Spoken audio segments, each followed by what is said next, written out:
Let's go to number 9. Katie's online name has a question.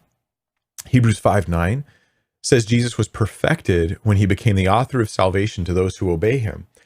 I'm wondering how an already perfect Jesus was perfected. Hebrews 5:9. How is an already perfect Jesus perfected?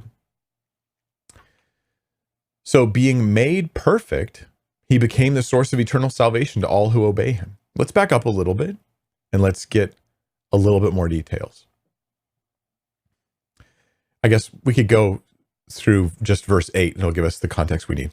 Although he was a son, he learned obedience through what he suffered. Because of this verse, actually, I'm inclined to be on the side of those who think that Jesus being in submission to the Father was primarily something that was happening during the incarnation. And it happens afterwards too. It goes on for eternity, I believe. But scripture clearly says that. But the incarnation presented a special moment where Jesus is in submission to the Father.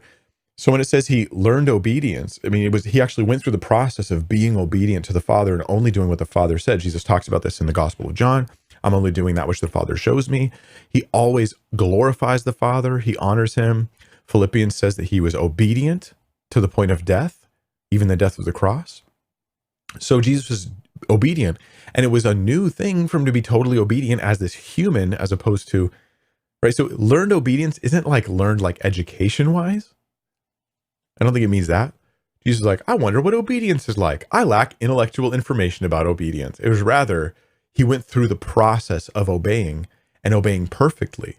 So being made perfect isn't him going from a state of moral imperfection to a state of moral perfection, which is kind of what would be a problem for us, right?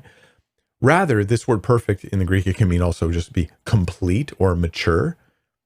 Jesus went from a state of exaltation to a state of humility as a little baby.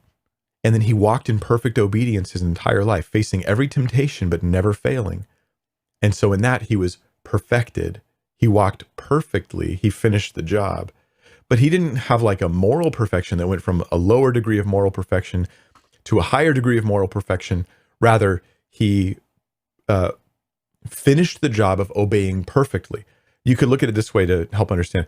Let's say 10 days before the crucifixion. Has Jesus perfectly obeyed the Father? Well, yeah. But is he done? No. His job isn't finished yet. It's not complete. And that's that word perfect can also mean complete. Jesus, 10 days later, when he was crucified, there he has completed the job. It's perfected. So when you realize the word complete is meant there too, it's not just about moral perfection. It has to do with more than that. I hope that gives you some